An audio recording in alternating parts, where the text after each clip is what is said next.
आप देख रहे हैं आज की ताजा खबर। मैं हूं आपके साथ जसप्रीत कौर। पीएम मोदी आज वाराणसी का दौरा करेंगे। पीएम मोदी वाराणसी को कई परियोजनाओं की सौगात देंगे। पीएम मोदी देव दिवाली के कार्यक्रम में भी शिरकत करेंगे। देव दिवाली के मौके पर काशी नगरी का भव्य नजारा देखने को मिलेगा। पीएम मोदी भी इस पल के साक्षी बनेंगे। पूरी काशी को सजाया गया है। पीएम मोदी राजघाट पर दिया जलाकर दीपोत्सव की शुरुआत करेंगे। इस बीच वाराणसी से गंगा नदी के दोनों किनारों पर 15 लाख दीप जलाए जाएंगे। पीएम मोदी काशी में करीब 7 घंटे रुकेंगे। इस बीच वो गंगा की लहरों से वाराणसी के चेत सिंह घाट पर लेजर शो का दीदार करेंगे। प्रधानमंत्री नरेंद्र मोदी वाराणसी आ रहे हैं काफी लंबे अरसे बाद। बहुत सारे कार्यक्रम है देव दीपावली पर। सर, किस तरह तैयारी है? प्रधानमंत्री जी बनारस के अंदर तो सबसे पहला जो कार्यक्रम होगा कि बनारस इलाहाबाद जो 4 लेन से 6 लेन हुआ उसका लोकार्पण करेंगे। और फिर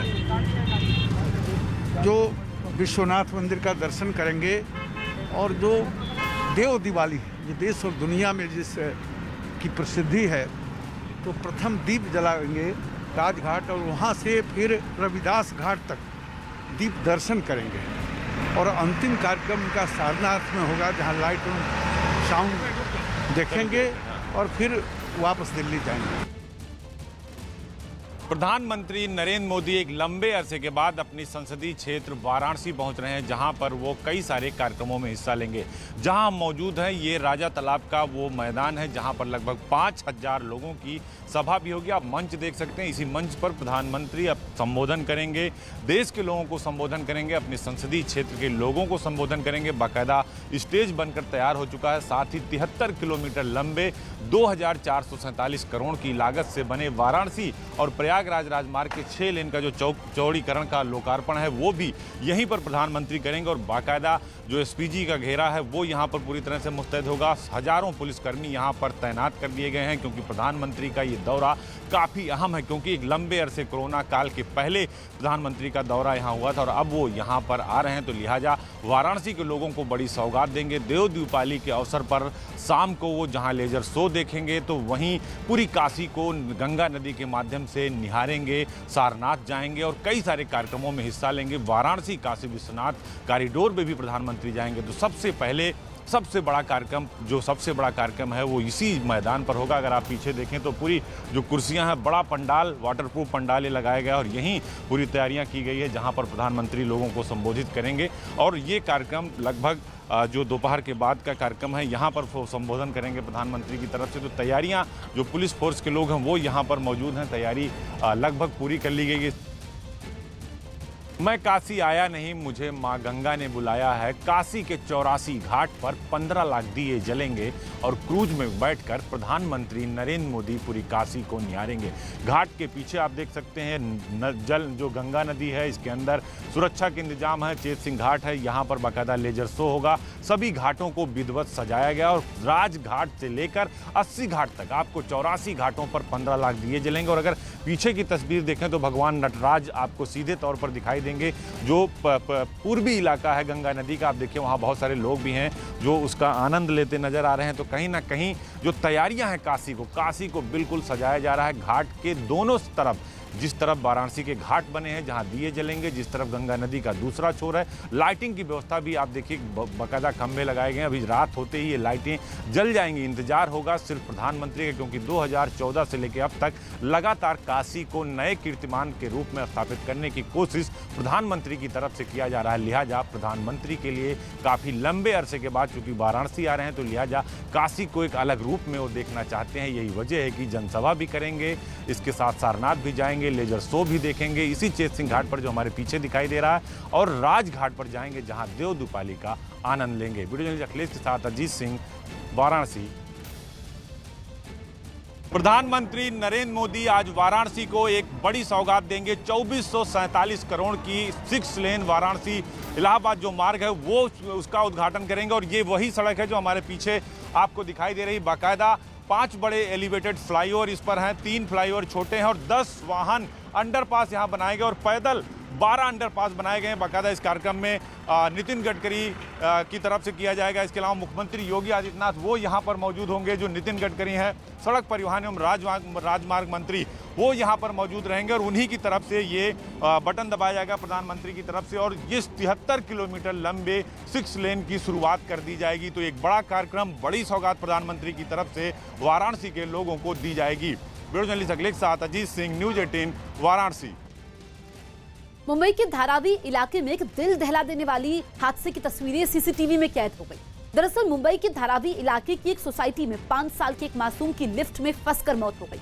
हादसे की दर्दनाक तस्वीरें साफ तौर पर इशारा कर रही हैं कि छोटे बच्चों को अकेले लिफ्ट में कभी न जाने दे, क्योंकि इस तरह का हादसा किसी भी मासूम के साथ कभी भी हो सकता है।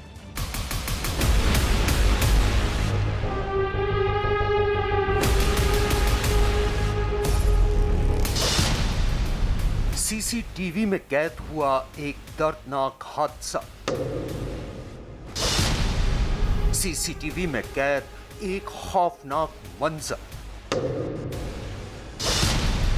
एक मासूम हुआ हादसे का शिकार। लिफ्ट में फंसकर एक मासूम की मौत। मुंबई के धारावी इलाके से एक खौफनाक हादसे की तस्वीरें सामने आई हैं। धारावी की कोजी सोसाइटी में 5 साल का मोहम्मद हुजैफा शेख लिफ्ट की ग्रिल और लकड़ी के दरवाजे के बीच फंसने की वजह से पहले तो पूरी तरह से घायल हो गया और फिर चौथी मंजिल से लिफ्ट की लॉबी में गिरने से उसकी मौत हो गई। ये दिल दहला देने वाला हादसा धारावी में क्रॉस रोड पर कोजी हाउसिंग सोसाइटी में 28 नवंबर दोपहर 12:45 बजे के करीब हुआ।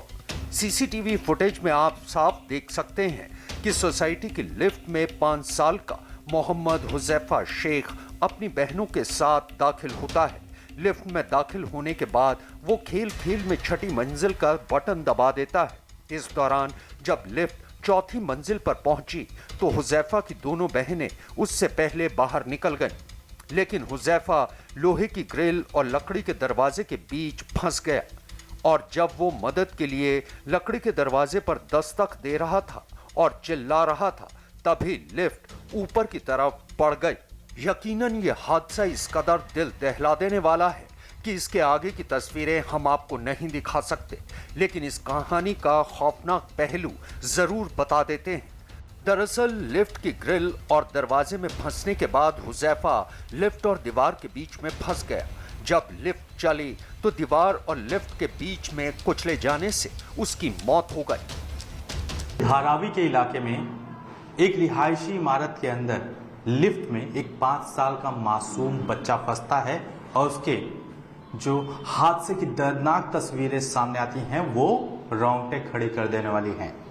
इसी रिहायशी इमारत की ये वो लिफ्ट है जहां पर यह हादसा हुआ था। मोहम्मद हफीफा शेख नाम का 5 साल का बच्चा जो है वो अपनी बहनों के साथ जो है इस लिफ्ट में चढ़ा था, लेकिन अचानक ही जब वो इसमें सवार हुआ तो इसके बाद अचानक ही एक दर्दनाक हादसा हुआ। हुजैफा की बहनों ने इस दर्दनाक हादसे की जानकारी परिवार को दी। बेटे के साथ हुए हादसे की बात सुनने के बाद हुजैफा की मां ने वॉचमैन को इसके बारे में बताया। इसके बाद जब लिफ्ट को खोला गया तो नीचे मासूम हुजैफा की लाश पड़ी हुई थी। उसकी बहनें जो थी वो घर गई, अपनी मम्मी को बताई और मम्मी वहाँ ढूंढी, देखी, फ्लोर से उतरते हुए जब नहीं मिले बच्चे तो डायरेक्ट वॉचमैन के पास आई। फिर वॉचमैन भाग के गया, देखा तो लिफ्ट का दरवाज़ा ऊपर से खोला तो उसके अंदर उसे खून और बॉडी नीचे दिखी। जो दरवाज़ा था वो दरवाज़ा बंद होने के बाद ही हुआ, दरवाज़ा वो खोल नहीं पाया। उसकी बहनें बाहर चली गई, वो बीच में अटक गया। उसकी वजह से वो लिफ्ट के बीच में आके नीचे गिर गया है। उसमें संशयास्पद कोई नहीं है, उसका फुटेज भी रिकॉर्ड किया गया है और बयान भी लिए गए हैं। इस बारे में तपास आगे भी और चालू है। इस खौफनाक हादसे ने एक परिवार से उसका मासूम छीन लिया, लेकिन जरूरी है कि आप इस हादसे से सबक लें और बच्चों को कभी लिफ्ट में अकेला ना छोड़ें। लिफ्ट के अंदर या उसके आसपास बच्चों को खेलने ना दें, क्योंकि एक लापरवाही आपके बच्चे को ऐसे ही किसी खौफनाक हादसे का शिकार बना सकती है। संयुक्त अरब अमीरात की राजधानी अबू धाबी से एक हैरान करने वाली तस्वीर सामने आई। वहां 144 मंजिला ऊंची एक इमारत को धमाके के साथ ढहा दिया गया। मीना प्लाजा टावर के नाम से मशहूर इस इमारत की जगह अब एक नई मार्केट बनाई जाएगी, जिसके लिए इस टावर को विस्फोटकों का इस्तेमाल कर उड़ा दिया गया। इसके लिए 144 मंजिला ऊंची इस इमारत में सैकड़ों किलो विस्फोटकों का इस्तेमाल किया गया। सभी तैयारियां पूरी होने के बाद जैसे ही दूर से एक बटन दबाई गई, वहां धमाके शुरू हो गए। कभी अबू धाबी की पहचान मानी जाने वाली ये बड़ी इमारत सिर्फ 10 सेकंड के भीतर ही धराशायी हो गई। पहले किनारे के 2 ऊंचे टावरों में धमाके हुए। इसके ठीक बाद बगल में मौजूद मेन और सबसे ऊंची इमारत को भी ढहा दिया गया। धमाके के पहले आसपास के पूरे इलाके को खाली करवाने के साथ ट्रैफिक को भी रोक दिया गया था। जब आग लगती है तो सबसे पहले दिमाग में क्या आता है? पानी डालो, है ना? पानी डालो और आग बुझ जाती है, क्योंकि आग और पानी एक दूसरे के दुश्मन है। एक के रहते दूसरे के रहने की कोई गुंजाइश नहीं। लेकिन जब आग और पानी एक दूसरे के साथी बन जाए तो सोशल मीडिया पर चीन का एक वीडियो वायरल है, जिसमें दावा किया जा रहा है कि नल से निकलते पानी में आग लग जाती है।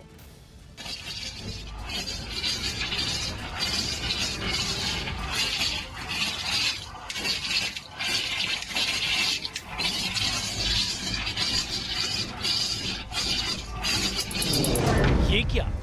पानी में आग कैसे लग गई? ये चमत्कार कैसे हो रहा है? सबसे पहले जरा इस वायरल वीडियो को ध्यान से देखिए।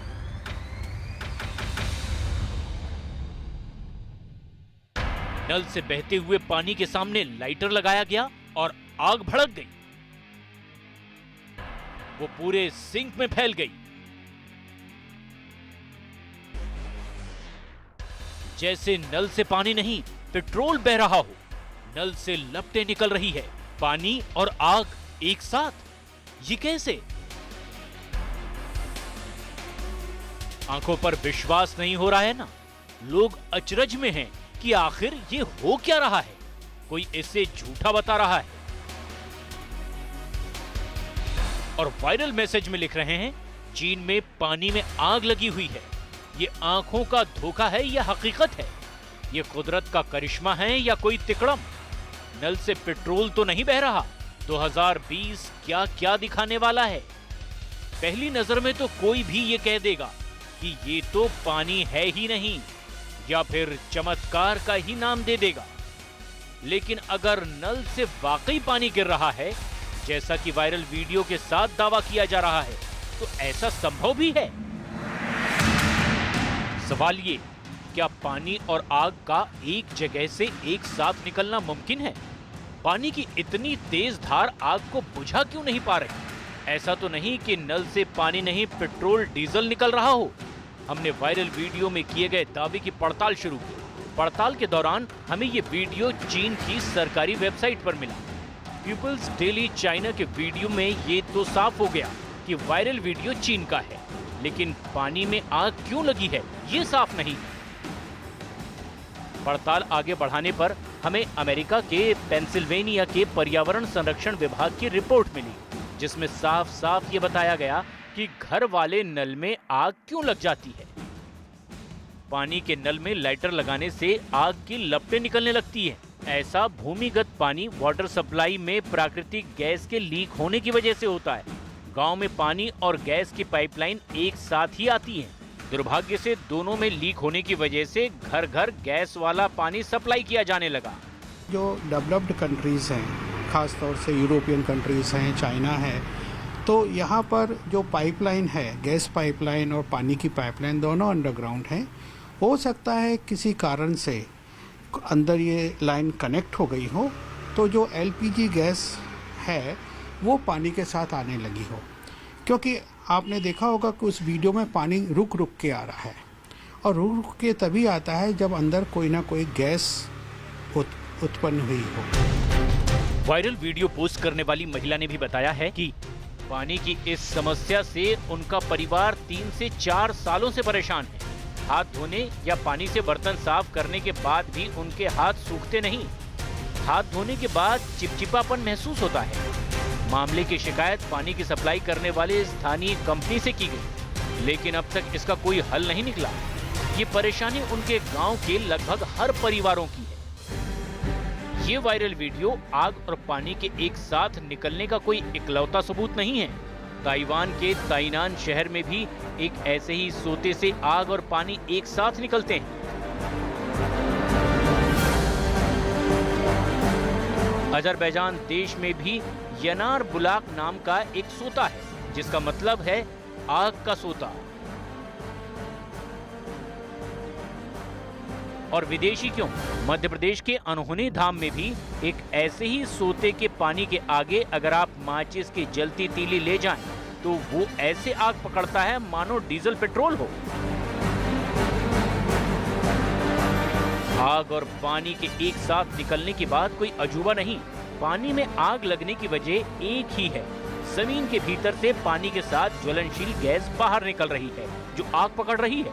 वैज्ञानिकों के मुताबिक ये पानी पीने लायक नहीं रह जाता। तो अब अगर आप कभी पानी में आग लगते देखें तो चौंकिएगा मत, क्योंकि पानी में आग लगाने के लिए पानी नहीं, जमीन के बाहर आ रही गैस जिम्मेदार है।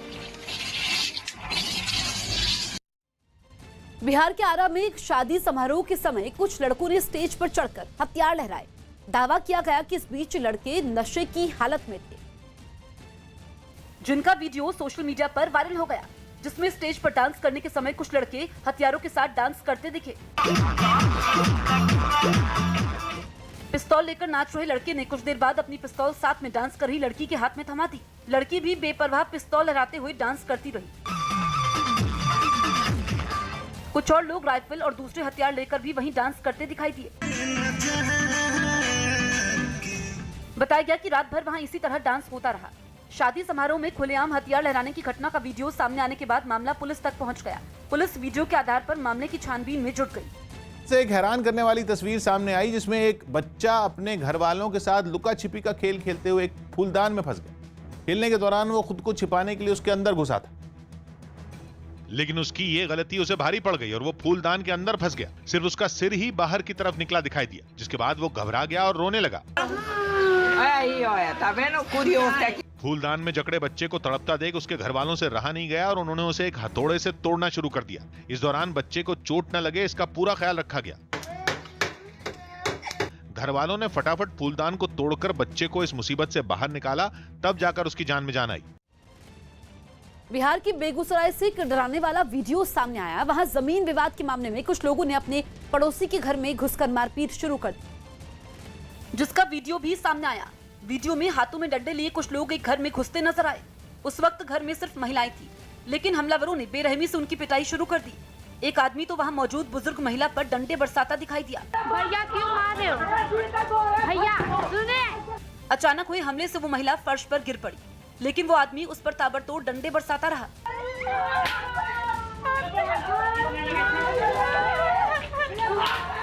इस हमले से घर में चीख पुकार मच गई। महिलाएं जान बचाने के लिए गुहार लगाने लगी, लेकिन हमलावरों का दिल नहीं पसीजा। वो उनकी पिटाई करते रहे। हमले में 2 महिलाएं बुरी तरह जख्मी हो गई, जिन्हें अस्पताल में भर्ती करवाना पड़ा। कार्तिक पूर्णिमा के अवसर पर छत्तीसगढ़ के मुख्यमंत्री भूपेश बघेल ने भी आस्था की डुबकी लगाई। बघेल अपने साथियों और सहयोगियों के साथ रायपुर के महादेव घाट पहुंचे और नदी में डुबकी लगाई। डुबकी लगाने के बाद मुख्यमंत्री ने वहां महाआरती की और हटकेश्वर महादेव के दर्शन किए। कार्तिक पूर्णिमा के अवसर पर रायपुर के महादेव घाट पर हर साल बड़ा मेला लगता है। हालांकि इस बार कोरोना की वजह से मेला नहीं लगा, लेकिन मुख्यमंत्री भूपेश बघेल पिछले साल की ही तरह वहां पहुंचे और आस्था की डुबकी लगाई। मध्य प्रदेश के मुरैना में कृषि मंडी में हुई फायरिंग में किसान घायल हो गया। बताया गया कि वहां 2 गुटों के बीच फसल तौलाने पर विवाद हुआ था, जिसके बाद एक आदमी ने पिस्तौल निकालते हुए दूसरे गुट के लोगों पर गोलियां चलानी शुरू कर दी। उसने निशाना साधते हुए एक के बाद एक 2 गोलियां दागी। गोलियां चलते ही वहां हड़कंप मच गया। मंडी में मौजूद दूसरे लोग जान बचाकर भागने लगे। वहां काफी लोग मौजूद थे, लेकिन किसी की भी उसे रोकने की हिम्मत नहीं हुई। फायरिंग करने के बाद भी वो कुछ देर तक वहां टहलता रहा। हालांकि थोड़ी देर बाद वो बड़े आराम से अपना ट्रैक्टर लेकर मंडी से फरार हो गया। भगवान द्वारा उनके भक्तों के लिए चमत्कार तो आपने कई बार देखे और सुने होंगे, लेकिन क्या कभी भगवान को भगवान के लिए ही चमत्कार करते देखा और सुना है? आप कहेंगे ये कैसी बात हुई भला, भगवान को अपने लिए ही चमत्कार की क्या जरूरत होगी? लेकिन आपकी हैरानी सोशल मीडिया पर वायरल हो रहे वीडियो को देखकर एकदम दूर हो जाएगी, जिसमें दावा किया जा रहा है कि इंद्र देवता ने अपनी बारिश की बूंदों के साथ नटराज की मूर्ति पर चमत्कार कर दिखाया है, जिसको लोगों ने देखा और कैमरे में कैद कर लिया। अस्तु भगवन् विश्वेश्वराय महादेवाय त्रयंबकाय त्रिपुरान्तकाय त्रिकाग्निकालाय कालाग्निरुद्राय नीलकण्ठाय मृत्युञ्जयाय सर्वेश्वराय सदाशिवाय श्रीमन्महादेवाय नमः।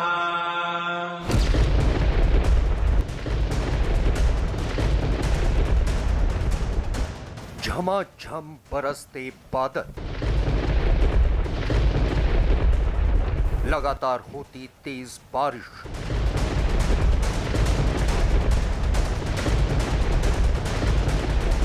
लेकिन एक मिनट, ये क्या, ये बारिश भला एक ही जगह क्यों हो रही है, वो भी एक ही मूर्ति पर?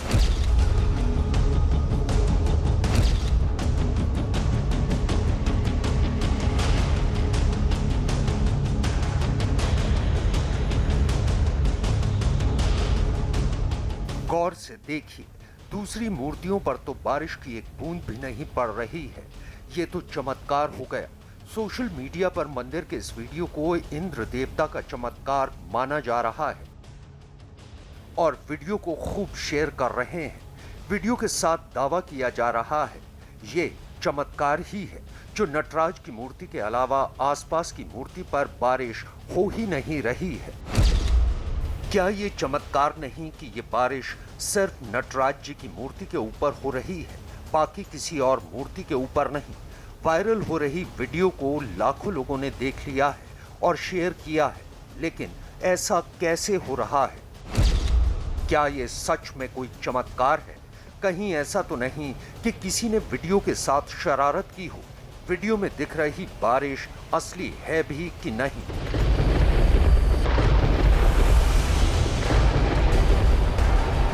सबसे पहले तो हमें ये पता करना है कि ये मंदिर कहाँ है, जिसके लिए हमने सोशल मीडिया पर इस वीडियो को अलग अलग जगह खोजा।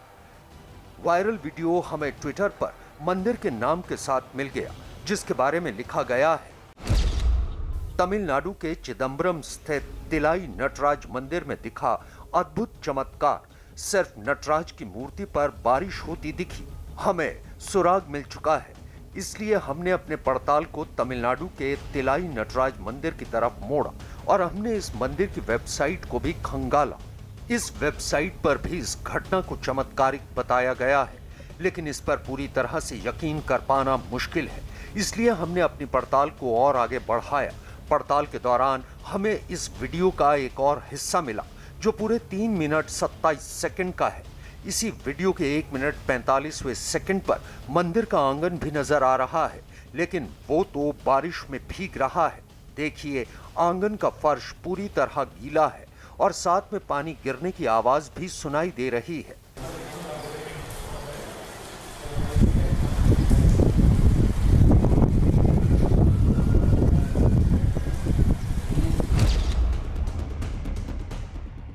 वीडियो में दूसरी 2 मूर्तियों के लाइट स्टैंड्स पर से बूंदें नीचे गिरती दिख रही हैं। तो क्या मूर्ति के पीछे लाइट लगा होना इसका कारण तो नहीं है? विज्ञान क्या कहता है, जानने के लिए हमने भौतिकी विज्ञान के जानकार से बात। बताया जाता है शॉवर से पानी गिरता है तो एक ही जगह पर गिरेगा, वो वैसे हो सकता है। ऐसा देखा जाएगा कि अगर इसके एंगल से देखा जाएगा तो बारिश का पानी सीधा नहीं दिख रहा है। ऐसा लग रहा है कि बारिश हो रही है। आप घर में बैठे हैं और बाहर अंधेरा है तो आपको बारिश का पानी इजीली विजिबल हो जाता है, क्योंकि आप लाइट में होते हो और अंधेरे में दिखता है। वैसे अंधेरे से अगर उजाले में देखते हैं तो वो फोकस हो ही जाता है। तो ये वेराइटी ऑफ एंगल से फोकस करेंगे तो हो पाता।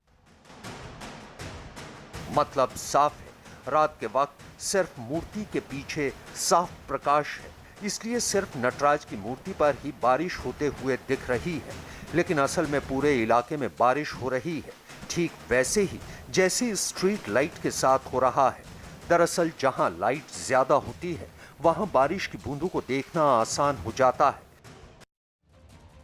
पाकिस्तान में बेहद खराब हालत में रह रहे एक हाथी को आखिरकार कंबोडिया के लिए रवाना किया गया। कमान नाम का यह हाथी इस्लामाबाद के एक चिड़ियाघर में पिछले 3 दशकों से रह रहा था और उसे दुनिया का सबसे अकेला हाथी कहा जाता था, लेकिन आखिरकार उसे एक नई जिंदगी और नया परिवार देने की तैयारी शुरू की गई।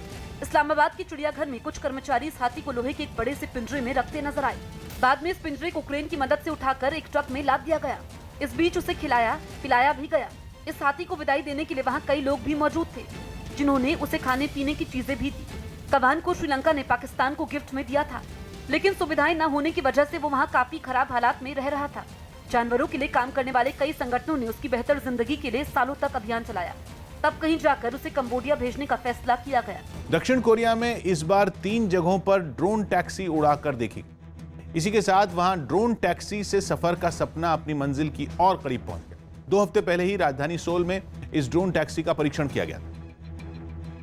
और इस बार सोल के साथ साथ थेगू और जेजू आइलैंड में भी एक चीनी कंपनी की बनाई इस ड्रोन टैक्सी को उड़ाया गया। कंपनी ने इस फ्लाइट टूर के जरिए अपनी ड्रोन टैक्सी की खूबियों की नुमाइश करने में कोई कसर नहीं छोड़ी। सोल से सामने आई तस्वीरों में ड्रोन टैक्सी बिना किसी पायलट के खुद ब खुद उड़ती नजर आई। दावा किया गया कि ये ड्रोन टैक्सी सिर्फ यात्रियों को ही सफर कराने के लिए नहीं बनी है, ये मुसीबत की घड़ी में मददगार भी बन सकती है। तेगू शहर से सामने आए एक वीडियो में कुछ दमकल कर्मी डिलीवरी के लिए इसका इस्तेमाल करते दिखे। उन्होंने 119 इमरजेंसी किट और दूसरा सामान इसके अंदर रखा और ड्रोन टैक्सी जिस जगह खड़ी थी वहीं से आसमान में उड़ने लगी, किसी हेलीकॉप्टर की तरह। यानी इसके लिए लंबे चौड़े रनवे की भी जरूरत नहीं। वहीं जेजू आइलैंड में ड्रोन टैक्सी आसमान से ही जमीन पर खूबसूरत जगहों की सैर कराती नजर आई। कभी वो नीले समंदर के ऊपर से गुजरती दिखी तो कभी हरे भरे खेतों को पार करती नजर आई। दक्षिण कोरिया की सरकार शहर की सड़कों से ट्रैफिक हटाने के लिए एक प्रोजेक्ट पर काम कर रही है, जिसके तहत 2023 से 2025 तक ड्रोन टैक्सी उड़ाने का लक्ष्य है। अफ्रीकी देश नाइजीरिया में इस्लामी चरमपंथी संगठन बोको हराम ने 110 लोगों की हत्या कर दी। बताया गया कि आतंकवादियों ने वहां के एक गांव पर हमला बोला और खेतों में काम कर रहे किसानों और मजदूरों के हाथ पैर बांधकर उनके गले रेत दिए। इस दहलाने वाले हमले के बाद वहां से 43 मजदूरों के शव बरामद किए गए, जिन्हें भारी भीड़ के बीच दफनाने के लिए लाया गया। सामने आए वीडियो में वहां सफेद चादरों में लिपटे कई शव जमीन पर रखे दिखाई दिए। बाद में बोर्नो प्रांत के गवर्नर की मौजूदगी में सभी को एक साथ ही दफना दिया गया। इस बीच गवर्नर अपने आंसू पोंछते नजर आए। बताया गया कि ये लोग नाइजीरिया के दूसरे इलाके से यहाँ रोजगार की तलाश में आए थे, लेकिन काम के समय ही आतंकवादियों ने उन्हें बंधक बना लिया और फिर उनके गले काट दिए। बोको हराम के इस हमले को वहां पिछले कुछ महीनों में हुआ सबसे बड़ा हमला बताया गया। दिल्ली में बीजेपी अध्यक्ष जेपी नड्डा के घर किसान आंदोलन पर अहम बैठक हुई। इस बैठक में गृह मंत्री अमित शाह, रक्षा मंत्री राजनाथ सिंह और कृषि मंत्री नरेंद्र सिंह तोमर मौजूद रहे, जिसमें किसानों से गतिरोध खत्म करने पर चर्चा हुई। बैठक करीब 2 घंटे तक चली। वहीं किसानों के आंदोलन का आज 5वां दिन है और वो अपनी मांगों पर अड़े हुए हैं, जबकि सरकार ने एक बार फिर किसानों से बातचीत की अपील की है। इससे पहले गृह मंत्री अमित शाह ने शनिवार को किसानों से प्रदर्शन के लिए बुराड़ी के निरंकारी समागम मैदान में जाने की अपील की थी, लेकिन किसान संगठनों ने गृह मंत्री के प्रस्ताव को खारिज कर दिया। किसानों का कहना है कि उनका प्रदर्शन सिंधु बॉर्डर पर ही जारी रहेगा। दिल्ली में गाजीपुर बॉर्डर पर डटे किसानों ने बैरिकेडिंग पार करने की कोशिश की, जिसके बाद पुलिस से उनकी बहस हुई। कुछ किसानों ने बैरिकेड जमीन पर गिरा दिए और बैरिकेड के दूसरी तरफ चले गए। हालांकि वहां मौजूद पुलिस वालों ने बैरिकेड फिर से लगा दिए। किसानों ने इस बीच वहां पर जमकर नारेबाजी भी की, तो किसानों ने बैरिकेड हटा दिए। किसान अब मानने को तैयार नहीं है। तस्वीरें हम आपको दिखा रहे हैं गाजीपुर बॉर्डर की। दिल्ली में गाजीपुर बॉर्डर पर डटे किसानों ने बैरिकेडिंग पार करने की कोशिश की, जिसके बाद पुलिस से उनकी बहस होती है। कुछ किसानों ने बैरिकेड जमीन पर ही गिरा दिए और बैरिकेड के दूसरी तरफ चले गए। लगातार नारेबाजी करते हुए, प्रदर्शन करते हुए बैरिकेड हटाकर वो दूसरी तरफ चले गए।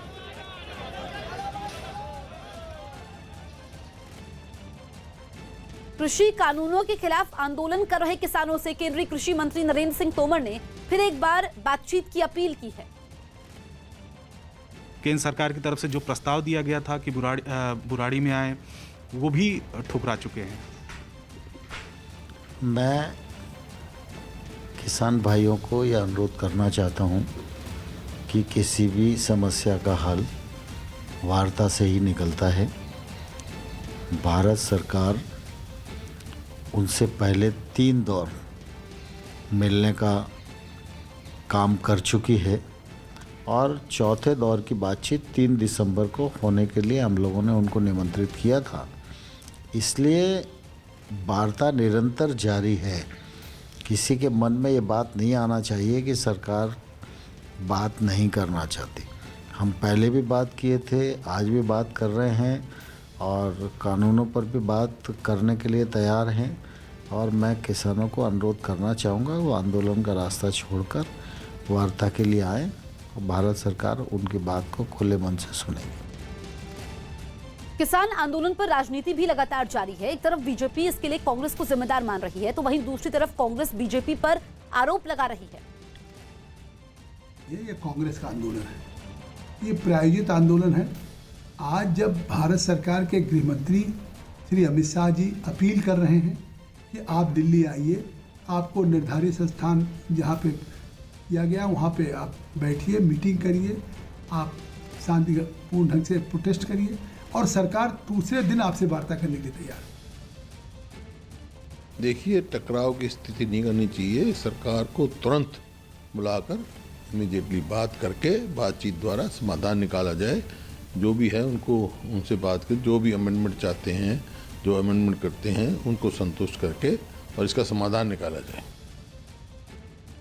बड़ा स्पष्ट रूप से अमित शाह जी ने कहा है कि बातचीत से ही तो रास्ता निकलेगा ना। आप चक्का जाम करके बैठ जाओगे तो रास्ता निकलेगा नहीं। बातचीत के लिए उन्होंने बड़ा स्पष्ट रूप से कहा है, सरकार तैयार है बातचीत के लिए, आप आइए बातचीत करिए। तो मुझे लगता है कि बातचीत के लिए कहीं भी कोई दिक्कत नहीं है। केंद्र सरकार किसानों को दिल्ली में प्रदर्शन की अनुमति दे, दिल्ली सरकार सारे इंतजाम करेगी कि ना किसानों को कष्ट हो ना दिल्ली वालों को कष्ट हो। ये जिम्मेदारी दिल्ली जो है दिल्ली सरकार निभाने के लिए तैयार है, मगर किसानों को कम से कम दिल्ली में अब आने दें, वरना ये जो व्यवस्था है ये खराब हो रही है। अमित शाह कहते हैं कि मैं बात करने के लिए तैयार हूँ। वो इस देश के राजा नहीं हैं, जनता की चुनी हुई सरकार के गृह मंत्री हैं। उन्हें चाहिए कि जहाँ लाखों किसान बैठा हुआ है वहाँ जाएं, जाके उनसे बात करें। हैदराबाद में म्युनिसिपल इलेक्शन है और गृह मंत्री आकर कैंपेन कर सकते हैं लोगों के साथ, और किसान जो है दिल्ली में प्रोटेस्ट नहीं कर सकता। जो किसान जो हमारे टेबल पर रोटी और चावल रख रहा है, खाने के लिए खाना रख रहा है, आप उनसे नहीं बात करेंगे। प्रधानमंत्री को अपना दिल बड़ा करना चाहिए, प्रधानमंत्री को उनको अपने पास बुलाकर बात करनी चाहिए और उनकी डिमांड जेन्युइन है।